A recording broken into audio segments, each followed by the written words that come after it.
তো বন্ধুরা, একটি অসাধারণ সিনেমার গল্প নিয়ে আজকে আপনাদের সামনে হাজির হয়েছি। সিনেমাটির নাম গামি। সিনেমাটি মুক্তি পাওয়ার পরই ক্রিটিক্স অ্যান্ড অডিয়েন্সের কাছ থেকে পজিটিভ রিভিউ পেয়েছে, যেখানে বেশিরভাগ সমালোচক কাস্টের অভিনয়, ইউনিক কনসেপ্ট এবং টেক ভ্যালুসের প্রশংসা করেছেন। সিনেমাটি বক্স অফিসে বেশ বড়সড় আয় করেছে। 6 কোটি রুপি বাজেটের বিপরীতে আয় করেছে প্রায় 22 কোটি রুপি। তো চলুন কথা না বাড়িয়ে মুভিটি দেখে আসি।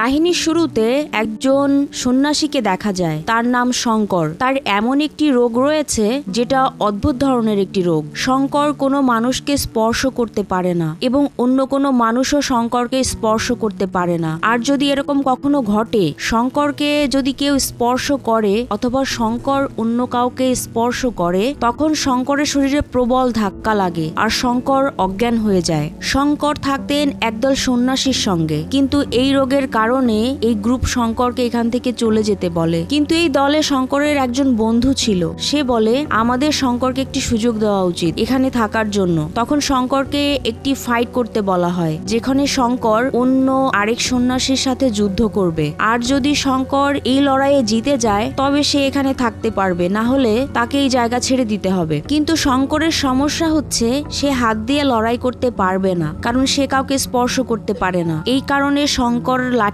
দিয়ে মারামারি করে। কিন্তু অন্য সন্ন্যাসী জানতো শঙ্করের অসুখ কি, সেজন্য অন্য সন্ন্যাসীটি তার লাঠি ছেড়ে দেয়, তার অস্ত্র ফেলে দেয়, যার কারণে শঙ্করকেও লাঠি ছেড়ে দিতে হয়। এখন দুজনকেই হাতে হাতে ফাইট করতে হবে, কিন্তু শঙ্কর তো এটা করতে পারবে না। তো এই ফাইটে অন্য সন্ন্যাসীটি চিটিং করে, সে শঙ্করকে টাচ করে, যার ফলে শঙ্করের শরীরে প্রবল ধাক্কা লাগে এবং শঙ্কর অজ্ঞান হয়ে যায়। যাই হোক, শঙ্করকে প্রতারণা করে পরাজিত করা হয়েছিল, কিন্তু তারপরও শঙ্কর হেরে গিয়েছিল। তাই শঙ্করের উচিত তার দল ছেড়ে এখান থেকে চলে যাওয়া এবং অবশ্যই তাকে যেতে হবে। কিন্তু শঙ্করের যাওয়ার আগে বন্ধু তাকে বলে, আর কতদিন এভাবে থাকবে, কতদিন নিজের অসুস্থতা নিয়ে বাঁচবে, তোমাকে এই রোগের প্রতিষেধক খুঁজে বের করতে হবে। এটা শোনার পর শঙ্কর বলে, আমিও জানি না কিভাবে এই রোগ আমার মধ্যে এলো আর আমি কোথা থেকে এসেছি। এটা শুনে শঙ্করের বন্ধু বলে যে 15 বছর আগে একজন সন্ন্যাসী তোমাকে আমাদের কাছে রেখে গেছেন, তো তুমি ওই সন্ন্যাসী বাবাকে খুঁজে বের করো, সে তোমার কথা জানে,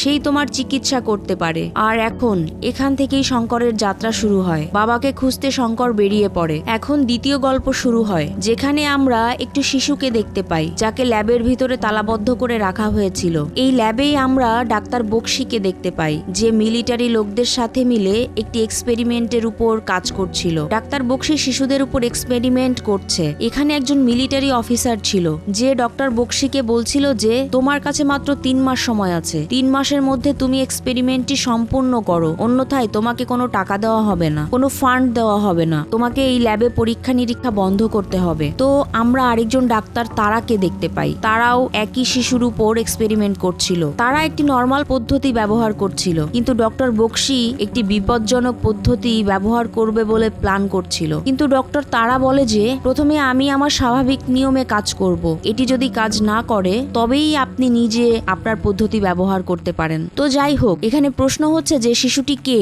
এবং এর উপরে কি পরীক্ষা হতে যাচ্ছে, এটা আমরা সামনের কাহিনীতে জানতে পারবো। এরপর শুরু হয় তৃতীয় গল্প, যেখানে আমরা একটি মেয়ে উমাকে দেখতে পাই। আমরা দেখতে পাচ্ছি যে সে একটি গ্রামে থাকে। সে একজন সাধারণ মেয়ে, যে তার বন্ধুদের সাথে থাকে, একসাথে আম বাগান থেকে আম চুরি করতে যায়। কিন্তু বাগানের রক্ষক সব বাচ্চাদের ধরে বাচ্চাদের বলে, তুমি গিয়ে তোমার মাকে ডেকে নিয়ে এসো, তবেই তোমাকে ছেড়ে দেব। উমা বলে যে তার মা সবসময় তার সাথে থাকে না। আসলে উমার মা দুর্গা একজন দেবদাসী। দেবদাসী মানে যে মেয়ে পুরুষদের সেবা করে। কি ধরনের সেবা আপনারা বুঝে নিন। এরপর আমরা এই গ্রামের সরপঞ্চকে দেখতে পাই, যে উমার মা দুর্গাকে দেবদাসী বানিয়ে রেখেছিল। পুরুষরা সরপঞ্চের কাছে এসে টাকা দিত এবং দুর্গার সাথে মজা করত, কিন্তু দেবদাসীর কাজের দায়িত্ব গ্রামের সরপঞ্চের। সরপঞ্চ এমন ভাবে দেবদাসীর কাজকে উপস্থাপন করতেন যেন এটি একটি ভালো কাজ। হ্যাঁ, হ্যাঁ, এটা ঈশ্বরের সেবার কাজ। আর এই অজুহাতে উমার মা দুর্গাকে দিয়ে এই দেবদাসীর কাজ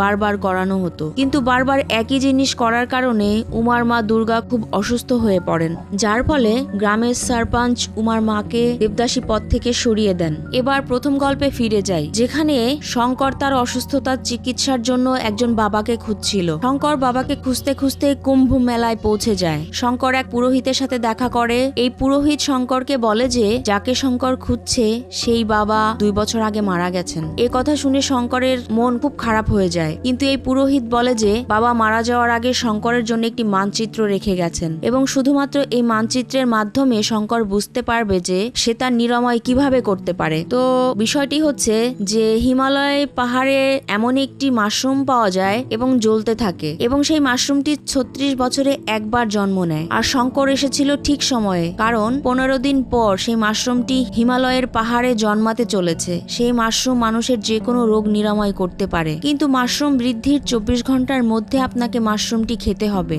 অন্যথায় 24 ঘন্টা পরে মাশরুম শুকিয়ে যাবে এবং সেই মাশরুম 36 বছর পর আবার জন্ম নেবে। কিন্তু সেই মাশরুমের খোঁজে শঙ্করকে একা যেতে হবে। তাই পুরোহিতজি ডাক্তার জাহ্নবীর কথা শঙ্করকে বলে যে তিনি একই উদ্ভিদ গবেষণা করছেন এবং সেও এখানে একই উদ্ভিদ খুঁজে পেতে এসেছিলেন। কিন্তু শঙ্কর জাহ্নবীকে এই যাত্রায় তার সাথে নিতে রাজি হয় না, কিন্তু জাহ্নবী জোর করে শঙ্করের সাথে যায়। এখন আমরা দ্বিতীয় গল্পে আসি, অর্থাৎ ল্যাবের ছেলেটার গল্পে। সে জানতো যে সে কখনোই ল্যাব থেকে পালাতে পারবে না, এজন্য সে একটি কাচের টুকরো দিয়ে আত্মহত্যা করার চেষ্টা করছে। ঠিক তখনই ছাদ ভেঙে একজন বৃদ্ধ তার সেলে পড়ে। আসলে এই বৃদ্ধকেও এই ল্যাবে বন্দি করা হয়েছিল এবং এই লোকটি পালাতে চেয়েছিল, এজন্য সে তার সেলের মেঝেতে গর্ত করতে শুরু করে এবং এই বাচ্চা ছেলেটার রুমে এসে পড়ে এবং এই বৃদ্ধ লোকটি জানতো কোথায় খনন করতে হবে, এতে করে এরা এখান থেকে পালিয়ে যেতে পারে। সেই কারণে এই শিশুটি এই বৃদ্ধের কাছে গিয়ে বলে, আমাকেও এখান থেকে বের করে দাও, আমি এখান থেকে পালাতে চাই। কিন্তু বুড়ো বলে যে না, তোমার কারণে আমিও ফেসে যেতে পারি। তখন বাচ্চাটি বলে, তুমি যা বলবে আমি তাই করব, শুধু তুমি আমাকে তোমার সাথে নিয়ে চলো। বুড়ো লোকটি বলে, ঠিক আছে, যদি তুমি আমার জন্য একটি কাজ করো তাহলে আমি তোমাকে আমার সাথে নিয়ে যাব। তখন এই বৃদ্ধ লোকটি কোনোভাবে এই সেলটির দরজা খুলে এই শিশুটিকে বলে যে তুমি ল্যাবরেটরি রুমে যাও আর কিছু সরঞ্জাম নিয়ে আসো যা দিয়ে আমরা এখানে খনন করতে পারি। তো শিশুটি সেল থেকে বেরিয়ে ল্যাবরেটরি রুমে যায়, কিন্তু তারপরে এই রুমে ডাক্তার বক্সি চলে আসে। তার আগেই শিশুটি একটি খাটের নিচে লুকিয়ে যায় এবং আমরা এখানে দেখতে পারি একটি শিশুর উপর পরীক্ষা নিরীক্ষা করছেন ডাক্তার বক্সি। ল্যাবরেটরি এক্সপেরিমেন্ট পরীক্ষা নিরীক্ষায় ডাক্তার বক্সি মানব মস্তিষ্ক কাটা এবং এটির সঙ্গে যা ইচ্ছে তাই করে। তো কিছুক্ষণ পর এই শিশুটি যে খাটের নিচে লুকিয়ে ছিল সে আড়াল থেকে বেরিয়ে আসে এবং কিছু সরঞ্জাম নিয়ে আবার সেলের ভিতরে ফিরে আসে। এরপর আমরা তৃতীয় গল্প দেখতে পাই। এখানে উমা ও তার মা দুর্গার গল্প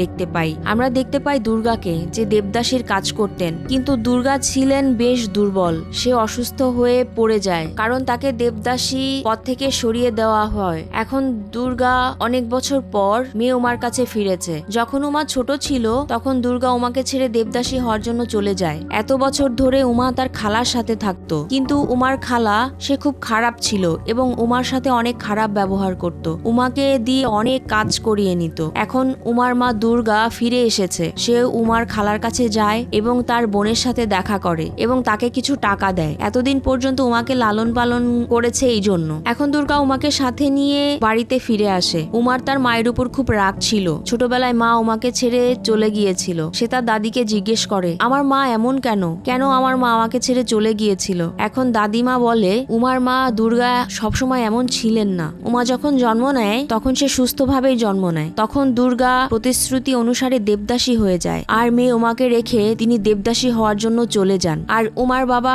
সন্ন্যাসী হয়ে যায় এবং উমার একটি ভাইও ছিল যে হঠাৎ পাগল হয়ে যায় এবং হঠাৎ করে গায়েব হয়ে যায়। সব শুনে উমা বুঝতে পারে তার মা কতটা কষ্ট সহ্য করেছে। উমা তখন মাকে জড়িয়ে ধরে আর মাকে বলে, আর কখনো আমাকে ছেড়ে যাবে না, এখন আমরা আবার একসাথে আছি। আবার আমরা প্রথম গল্পটি দেখতে পাই সন্ন্যাসী শঙ্করকে। শঙ্কর উজ্জ্বল মাশরুম খুঁজতে বের হয়েছিল, কিন্তু পানি খাওয়ার জন্য যেতেই পানির ভিতর সে উমার মুখ দেখতে পায়। মানে 3টি গল্পই শঙ্করের সাথে সম্পর্কিত। ব্যাস, এখন শঙ্কর আর জাহ্নবী দুজনেই একসাথে পাহাড়ের দিকে যাচ্ছিল, কিন্তু বর্ডারে তাদেরকে থামানো হয় কারণ আবহাওয়া আরো খারাপ হতে চলেছে। কিন্তু শঙ্কর থামবার পাত্র ছিল না। জাহ্নবীও সীমান্তের বেড়া কেটে সীমান্ত অতিক্রম করে। তারা দুজনই গন্তব্যের খুব কাছাকাছি ছিল, কিন্তু যেই পাহাড়ে মাশরুমটি জন্মাতে যাচ্ছিল ওই পাহাড়ে পৌঁছাতে তাদেরকে একটি গর্ত অতিক্রম করতে হবে। আর ওই গর্ত অতিক্রম করার জন্য শঙ্কর তার কোমরে দড়ি বেঁধে নিল এবং সরাসরি গর্ত থেকে লাফ দিয়ে দিল, কিন্তু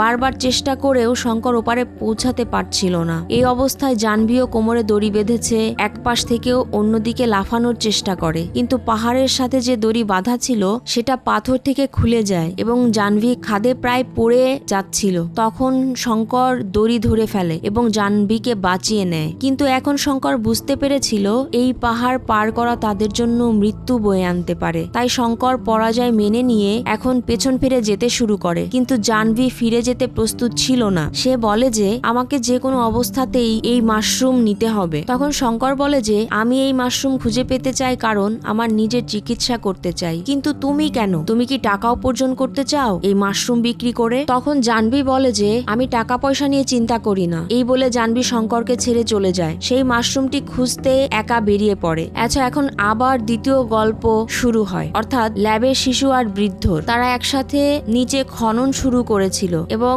আমরা আবার তৃতীয় গল্প দেখতে পাই যেখানে গ্রামের পুরুষদের মধ্যে মারামারি শুরু হয়েছে। তারা নিজেদের মধ্যে মারামারি করছিল কারণ গ্রামে অন্য কোনো দেবদাসী ছিল না যার কাছে সমস্ত পুরুষ যেতে পারবে, গ্রামবাসীদের তৃষ্ণা মেটাতে পারবে। এই অবস্থায় গ্রামবাসীরা সরপঞ্চের উপর আবার চাপ দিতে থাকে যে সে যেন আবার দেবদাসী দুর্গাকে ফিরিয়ে আনে, অন্যথায় সরপঞ্চ পদ থেকে অপসারিত হতে হবে। তাই এমন পরিস্থিতিতে ফের এই সরপঞ্চ আবার দুর্গার কাছে গিয়ে দুর্গাকে বলে তোমাকে আরেকটা সুযোগ দিচ্ছি দেবদাসী হওয়ার, আর এবার তুমি ও তোমার মেয়েকে নিয়ে আসো, আমরা ওকেও দেবদাসী হওয়া শেখাবো। এবং এই কথা শুনে দুর্গা শকড হয়ে যায়। সে কিছুতেই চায়নি তার মেয়ে তার মতো হোক। তখন দুর্গা পরিকল্পনা করে যে তিনি তার মেয়ে উমাকে নিয়ে গ্রাম ছেড়ে পালিয়ে যাবেন, কিন্তু হঠাৎ করে দুর্গা অসুস্থ হয়ে পড়ে এবং সে মারা যায়। তারপর গ্রামবাসীরা তাকে খুঁজতে দুর্গার বাড়িতে পৌঁছে। এমন অবস্থায় উমার দাদি উমাকে বাড়ি ছেড়ে পালিয়ে যেতে বলে। তখন উমা তার বাড়ি থেকে পালিয়ে এক বৃদ্ধের কাছে যায়। এই বৃদ্ধ সেই আমবাগানের পাহারাদার ছিল। এই লোকটা খুবই ভালো ছিল। সে উমাকে গ্রাম থেকে পালাতে সাহায্য করে, আর পরের দিনই এই লোকটি উমাকে সাইকেলে চড়িয়ে গ্রামের বাইরে নিয়ে যায় এবং শহরগামী একটি বাসে উঠিয়ে দেয়। এবার আসি প্রথম গল্পে, অর্থাৎ জাহ্নবী আর শঙ্করকে আমরা দেখতে পাই যেখানে জাহ্নবী যে মাশরুম একা খুঁজতে যাচ্ছিল, কিন্তু জাহ্নবী যে তুষার দিয়ে হাঁটছিল সেই বরফ ভেঙে যায়। জাহ্নবী বরফের জলের ভিতরে পড়ে যায় আর শঙ্করও লক্ষ্য করে যে জাহ্নবী আশেপাশে নেই। তখন শঙ্কর তাড়াতাড়ি এসে জাহ্নবীকে পানি থেকে টেনে বের করে আনে। আর এখন জাহ্নবী জানায় যে সে কেন সেই মাশরুমকে খুঁজতে চায়। জাহ্নবীর একটি মেয়ে ছিল, সে তার মেয়ের সাথে খুব খুশি ছিল, তার দিনগুলো খুব ভালোই কাটছিল, কিন্তু কিছুদিন আগে জাহ্নবীর ডিভোর্স হয়ে যায়। সে সেই দিনগুলো কিছুতেই ভুলতে পারছে না। এখন জাহ্নবী এই মাশরুম খেয়ে তার অতীতকে সম্পূর্ণরূপে ভুলে যেতে চায়। আর যে মেয়েরা ধর্ষিত হয় তারা তাদের অতীত ভুলতে পারে না। যদি ওই মেয়েদের এই ওষুধ দেওয়া যায় তাহলে ওই মেয়েরা খারাপ অতীত ভুলে নতুন জীবন শুরু করতে পারবে। সেই জন্যই জাহ্নবী এই ওষুধ বানাতে চায় এবং সে মাশরুম খুঁজে বের করতে চায়। এত কিছু শোনার পর শঙ্করও সিদ্ধান্ত নেয় যে ঠিক আছে, আমরা মাশরুম খুঁজে বের করব। এরপর দ্বিতীয় গল্প ল্যাবের বাচ্চা এবং বৃদ্ধকে দেখি। তারা অনেক লম্বা টানেল খনন করে ফেলেছিল। তখন এই শিশুটি বৃদ্ধকে জিজ্ঞেস করে আপনি কিভাবে জানেন যে আমাদের কোথায় খনন করা উচিত? তখন বুড়ো বলে আমি আগে এখানে কাজ করতাম, আমি একজন সহকারী গবেষক ছিলাম। আসলে ডক্টর বক্সি, যিনি মানুষের খুব অন্যায় পরীক্ষা নিরীক্ষা করত, এই সহকারী গবেষক পরীক্ষা নিরীক্ষার ব্যাপারে বাইরের পৃথিবীকে জানিয়ে দেওয়ার প্ল্যান করে। ডক্টর বক্সি বিষয়টা বুঝতে পারে এবং অ্যাসিস্ট্যান্ট রিসার্চারকে ধরে ল্যাবে বন্দি করে ফেলে। তো আমরা আবার প্রথম গল্পে ফিরে যাই। শঙ্কর দড়িতে একটি হুকের মতো লাগিয়ে পাহাড়ের ওপারে ছুড়ে দেয় এবং সেটি আটকে যায়। এখন জাহ্নবী দড়ি বেয়ে অন্যদিকে যাওয়ার চেষ্টা করে, কিন্তু হঠাৎ তার জুতা দড়িতে আটকে গেলে শঙ্করও একই দড়ি বেয়ে জাহ্নবীর কাছে আসে এবং জাহ্নবীর জুতা দড়ি দিয়ে বেঁধে দেয়। কিন্তু তখনই একদিক থেকে দড়ি ছিঁড়ে যায় এবং পাহাড়ের অন্যদিকে পড়ে যায়, যার কারণে শঙ্কর ও জাহ্নবী পাহাড়ের অন্য প্রান্তে পৌঁছে যায়। কিন্তু তারা পাহাড়ের মাঝখানে আটকে ছিল। এখন তাদেরকে পাহাড়ের উপরে উঠতে হবে। লাকিলি শঙ্করের কাছে পাহাড়ে ওঠার জন্য ব্যবহৃত হয় যে ছুরি, সেই ছুরি ছিল এবং দুইটি ছুরি থাকার ফলে শঙ্কর ছুরি ব্যবহার করে এই পাহাড়ে উঠেছিল এবং অবশেষে তারা পাহাড়ের উপর পৌঁছায় যেখানে মাশরুম জন্মে। কিন্তু শঙ্কর এখানে পৌঁছে দেখে যে মাশরুমগুলো শুকিয়ে গেছে, অর্থাৎ 24 ঘন্টা কেটে গেছে, তাই মাশরুম শুকিয়ে গিয়েছিল। এরপর ক্লিম করতে করতে জাহ্নবীও এখানে সেখানে এসে পৌঁছায় সেও দেখে যে মাশরুম এখন আর কোনো কাজেই আসবে না। তখন জাহ্নবী বলে কোনো সমস্যা নেই, আমরা অন্য কোনো লোকেশনে যাব, ওখানে অবশ্যই আমরা মাশরুম পেয়ে যাব। সে কথা বলতে বলতে হঠাৎ তার হাত ছুটে যায় এবং সে পাহাড়ের নিচে পড়তে যাচ্ছিল। তখনই শঙ্কর তার হাত ধরে ফেলে, কিন্তু শঙ্কর তো কাউকে স্পর্শ করতে পারে না, বাট শঙ্কর এখানে জাহ্নবীকে ধরে ফেলেছিল, যার কারণে শঙ্করের প্রচন্ড ঝটকা লাগে এবং সে অজ্ঞান হয়ে যায়। এর কারণে শঙ্কর ও জাহ্নবী দুজনেই পাহাড় থেকে নিচে পড়ে যায়। এবার আমরা তৃতীয় গল্পে উমাকে দেখতে পাই। সে শহরের বাসে চড়ে শহরের দিকে যাচ্ছিল, কিন্তু তখন বাসে ওর খালা চড়ে, আর খালা খুব খারাপ মহিলা ছিল।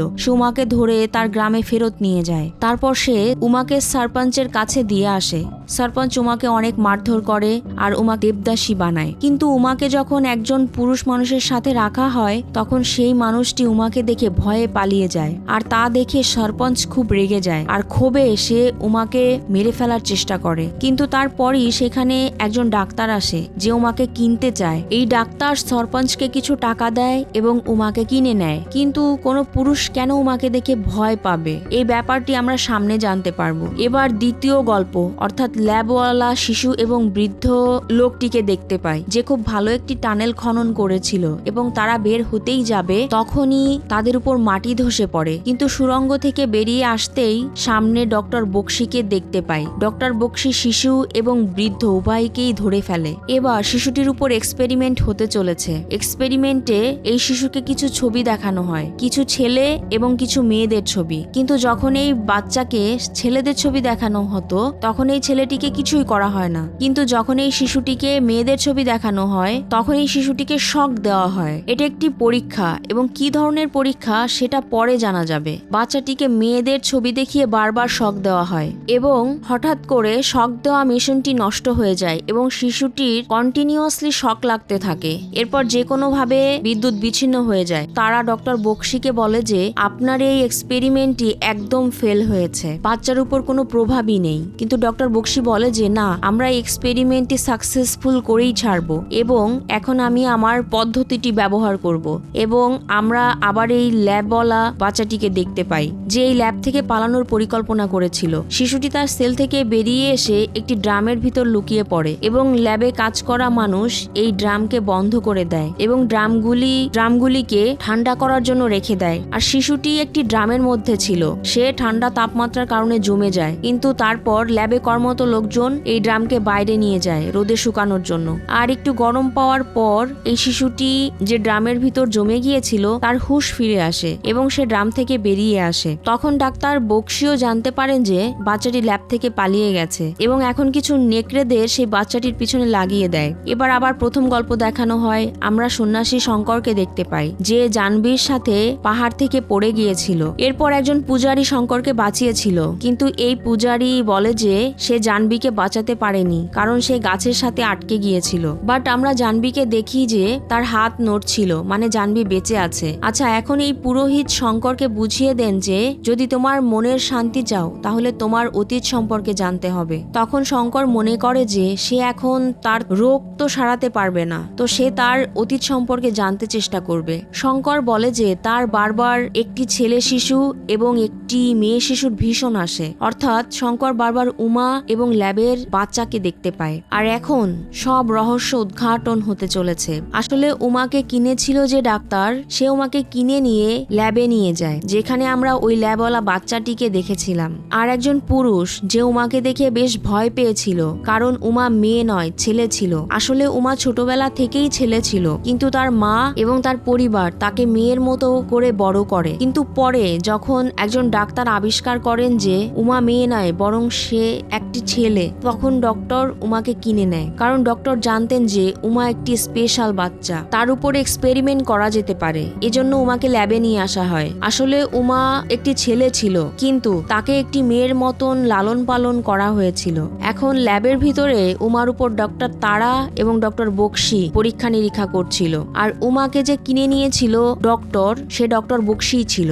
উমা আসলে একটি ছেলে ছিল এবং এক্সপেরিমেন্ট করে তাকে একটি মেয়েতে পরিণত করার চেষ্টা করা হচ্ছিল। যে ল্যাবওয়ালা ছেলেটিকে আমরা বারবার দেখছিলাম, এই ল্যাবওয়ালা ছেলেটি আর কেউ নয়, শঙ্কর ছিল। আর সবচেয়ে বড় টুইস্ট যেটা, সেটা হলো ওই ল্যাবওয়ালা ছেলেটাই উমা ছিল, অর্থাৎ শঙ্কর। উমার উপর বারবার এক্সপেরিমেন্ট করা হচ্ছিল, কিন্তু বারবার বারবার বৈদ্যুতিক শক দেওয়ার কারণে উমা অর্থাৎ শঙ্করের ভিতরে একটি রোগ দেখা দেয়। সে কাউকে স্পর্শ করতে পারে না। কিন্তু এক্সপেরিমেন্ট কমপ্লিট হওয়ার আগেই উমা অর্থাৎ শঙ্কর ল্যাব থেকে পালিয়ে যায়। আর তখন কিছু নেকড়ে শঙ্করের পিছু ধাওয়া করে। তখন এক সন্ন্যাসী বাবা শঙ্করকে বাঁচিয়েছিলেন। এই সেই সন্ন্যাসী বাবা যিনি শঙ্করকে সঙ্গে নিয়ে যান এবং পরে শঙ্করকে একজন সন্ন্যাসী করা হয়। কাহিনী এখন প্রেজেন্ট টাইমে আসে। এই সমস্ত ব্যাপারগুলো বিষয়গুলো শঙ্কর বুঝে যায়। সে বুঝতে পারে যে সেই উমা এবং সেই শঙ্কর। এরপর সে প্রচন্ড অস্থির হয়ে পড়ে এবং নিজেকে হত্যা করার চেষ্টা করে, কিন্তু কোনো মতে সে বেঁচে যায়। যখন তার চোখ খুলে